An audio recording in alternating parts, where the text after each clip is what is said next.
안녕하세요. 까치살모입니다. 오늘은 아파치 헬기에 대해서 이야기할 건데요. 우선 본 주제를 시작하기에 앞서서 지난 2024년 9월 5일 목요일에 해군 순항훈련단이 출발했습니다. 이번 순항훈련단은 110일 동안 8개국 10개 항구를 방문하게 된다고 하고요.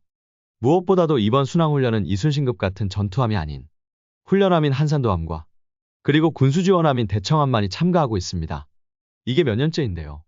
과거에는 우리나라는 순항훈련에 주로 원양항해에 적합한 이순신급 구축함을 동원했습니다. 그런데 이순신급은 청해부대 임무도 나가야 하고 그리고 해년마다 순항훈련까지 나가야 해서 상당히 혹사당했는데요. 이제 청해부대 임무도 광개토대왕급이 하고 있고 순항훈련도 훈련함인 한산도함이 하고 있기 때문에 이순신급의 어깨가 많이 가벼워진 것 같습니다. 아무튼 어찌되었든 순항훈련 무사히 마치길 기원합니다. 그리고 이번에 우리나라 최초로 국제저격대회가 열렸습니다. 이번 주 월요일인 9일부터 일주일간의 일정으로 제1회 국방부 장관배 국제저격대회가 열렸습니다. 이번 국제저격대회는 우리나라에서 개최되는 최초의 국제저격대회로 이번에는 9개국 49개 팀이 참여해서 실력을 겨룬다고 합니다. 솔직히 이런 대회를 많이 개최해야지 우리나라의 저격수들도 더 많은 경험을 할 수 있다는 점에서 상당히 고무적인 일이라고 생각을 합니다. 아무튼 이 대회가 우리나라의 저격수들의 실력 향상에 많은 도움이 되길 기원합니다. 그럼 다시 아파치 헬기 문제로 돌아와서 전에 제가 우리 육군이 왜 아파치가 필요하다고 생각하는지에 대한 영상을 올렸었는데요. 오늘은 그 반대되는 영상이라고 할 수 있습니다.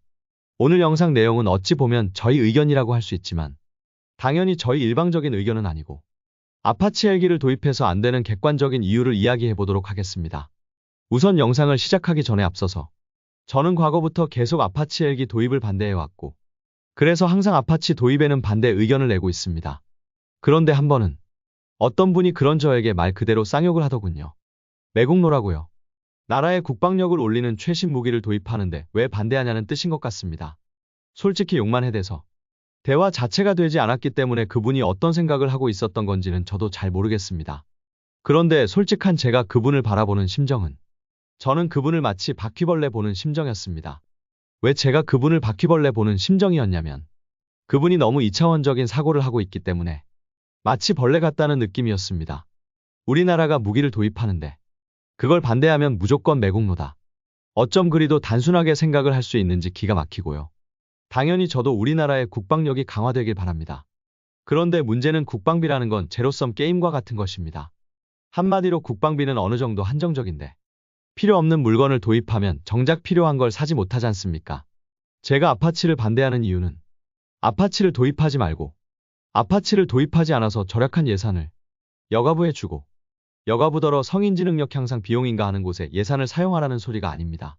아파치를 도입하지 않고 남는 예산으로는 다른 무기를 도입하자는 겁니다. 공격형 무인기나 아니면 아파치 도입을 위해서 도입 수량이 감소한 LAH 헬기를 더 도입하자는 거지. 이걸 여가부에 주라는 소리가 아니라는 이야기입니다. 솔직히 말해서 아파치를 도입하는 것보다 공격형 무인기를 대량으로 더 도입하는 게 우리나라의 국방력을 더 올리는 거라고 생각은 안 하는 걸까요? 그래서 저는 그분을 바퀴벌레 보는 심정이었던 겁니다.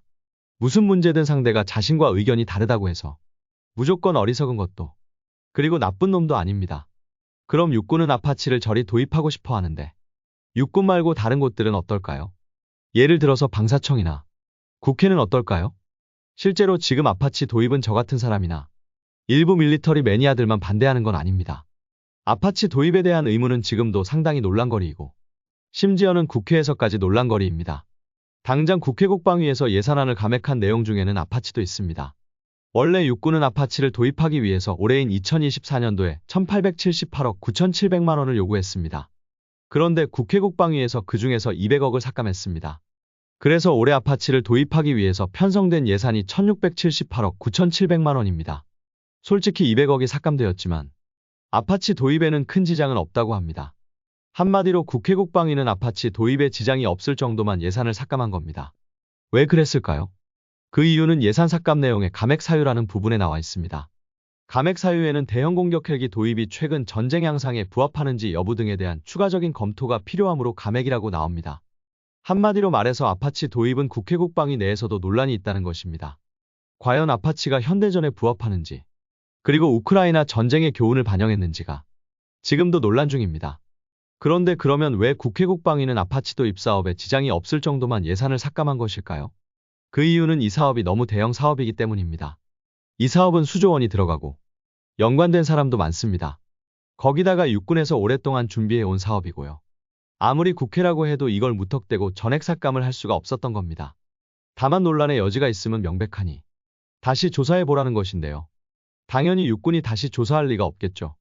왜냐하면 아파치 도입은 육군의 오랜 수건 사업이었으니까요. 그럼 방사청은 어떨까요? 방사청은 이 문제에 대해서 어떤 입장일까요? 방사청이 이 문제에 대해서 내놓은 입장은 이러합니다. 드론은 신뢰성이 있는 타격이 어려워 한계가 있다는 것입니다. 한마디로 말해서 방사청은 아파치 헬기의 임무를 드론이 대신하기에는 신뢰성이 의심간다는 건데요. 여러분도 아마 이게 얼마나 어이없는 말인지는 아실 겁니다. 드론이라는 건 일종의 소모품입니다. 그래서 드론 하나하나는 신뢰성이 낮을 수도 있지만 이 드론을 대량 사용함으로써 높은 신뢰성을 얻어내는 것입니다. 그래서 저는 항상 우리나라에서 드론에 대해서 이루어지는 가망인증도 반대를 하고 드론 개발도 대규모 비행시험 없이 빠른 속도로 이루어져야 한다고 주장을 합니다. 제가 그리 주장을 하는 건 드론이라는 것 자체가 굳이 신뢰성이 높을 필요가 없기 때문입니다. 신뢰성이 낮으면 그냥 그만큼 드론을 더 사용하면 될 뿐입니다. 그래서 이란 같은 나라가 만든 신뢰성이 낮은 드론도 우크라이나 전장에 투입되어서 높은 성과를 내는 것입니다. 드론의 신뢰성 운운하는 것 자체가 웃기는 코미디에 불과합니다. 그래서 절대로 드론의 신뢰성이 낮은 게 아파치를 도입하는 이유일 수는 없습니다. 그럼 방사청은 왜 이런 말도 안 되는 변명을 하냐고 물으신다면 이 사람들은 귀찮아서 그러합니다. 한마디로 아파치 헬기 도입은 육군의 끈질긴 요청으로 인해서 오랫동안 준비해온 사업인데 만일 이 사업을 막판에 방사청이 반대를 하고 나서면 육군이 어떤 행동을 할지 너무 뻔합니다. 그래서 방사청은 육군과의 논란에 휩싸이기 싫어서 한마디로 말해서 귀찮아서 반대하지 않는 겁니다. 그러나 문제는 이 사업은 국민의 세금이 자그마치 3조가 넘게 들어가는 사업이라는 점입니다. 확실한 건 지금 우리나라 내에서도 과연 아파치가 필요한지에 대한 의문점은 다들 품고 있다는 점입니다. 그럼에도 육군이 원하기 때문에 귀찮아서 이 사업은 그대로 진행 중인 겁니다. 솔직히 말해서 사업비가 한두 푼이 드는 사업도 아닌데 이런 많은 사람들이 도입 자체에 대한 의문점을 가진 사업을 그대로 진행한다는 건 말도 안 된다고 봅니다. 그렇기에 저는 지금 당장이라도 이 사업은 중단되어야 한다고 생각을 합니다. 여러분도 알겠지만 이미 미국에서도 우리와 똑같은 문제를 겪었고 미국이 어떻게 했는지를 생각해야 합니다.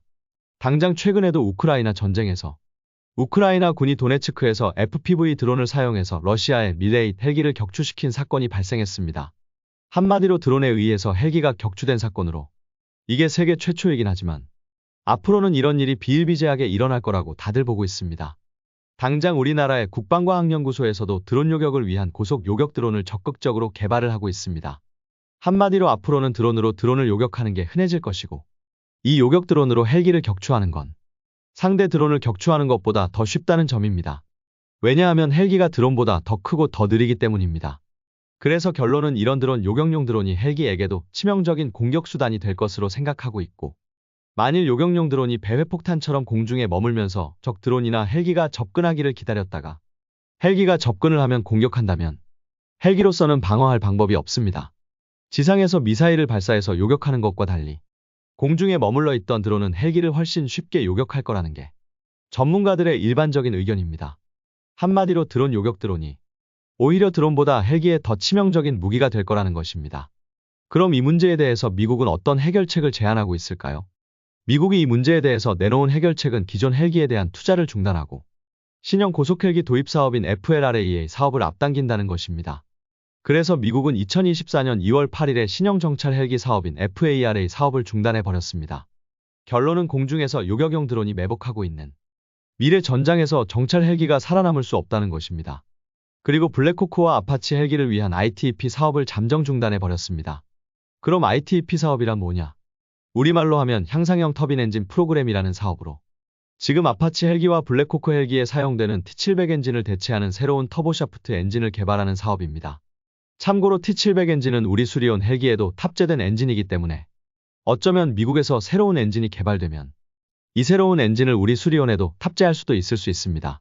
이 새로운 엔진의 이름은 T901이라는 엔진으로 이 엔진은 T700보다 추력이 무려 50%나 증가해서 3000마력의 추력을 내고 연비도 25% 증가하게 되고 엔진의 수명도 20% 늘어난다고 합니다. 그런데 이 엔진은 모든 규격을 기존 T700과 동일하게 만들어지기 때문에 기존의 T700을 장착하는 헬기는 큰 개조 없이 엔진을 교체하는 것만으로도 장착이 가능하다고 합니다. 그래서 저는 내심 이걸 우리 수리온에도 적용할 수 있겠다는 생각을 했었는데요. 이 사업이 잠정 중단되고 결론은 아예 취소될 가능성도 높다고 합니다. 그럼 왜 그랬느냐? 미국은 신형 정찰 헬기와 기존 헬기를 위한 신형 엔진을 개발하기 위해서 투자하는 비용을 아껴서 차기 기동 헬기의 개발에 투자한다고 합니다. 그래서 차기 기동 헬기의 배치를 앞당길 거라고 합니다. 그럼 차기 기동 헬기는 기존 헬기보다 생존성이 높으냐라고 물으신다면 미국은 차기 기동 헬기가 생존성이 더 높을 것으로 보고 있습니다. 왜 생존성이 높아진다고 보냐면요. 결론은 미국은 FLRAA 사업에 벨사의 V280 벨러를 선정했습니다. 그런데 이 V280 벨러의 최대 속도가 565km입니다. 참고로 아파치 헬기의 최대 속도는 293km입니다. 한마디로 말해서 아파치보다 거의 2배가 빠른 것입니다. 그래서 이 정도 속도면 적의 공격 드론이 헬기에 접근하기 전에 도망갈 수 있다고 미국은 생각을 하고 있습니다. 쉽게 이야기해서 V280의 무장형이 앞으로 아파치 헬기를 대체하게 되는데요. 이 V280 무장형은 장거리 미사일로 공격을 하고 적의 요격 드론이 접근하면 시속 600km에 근접하는 최대 속도로 요격 드론을 피해서 빠르게 도망가 버릴 수 있다는 것입니다. 결론은 요격 드론이던 배회폭탄이던 오랫동안 하늘에 머물기 위해서 프로펠러를 동력으로 사용하고 있고 대부분이 동력원으로는 리튬 배터리를 사용하고 있습니다. 그렇기에 이 드론들이 낼 수 있는 최대 속도에는 한계점이 명확하고 그래서 절대로 이 드론들이 V280 벨러의 속도를 따라올 수 없다고 보는 겁니다.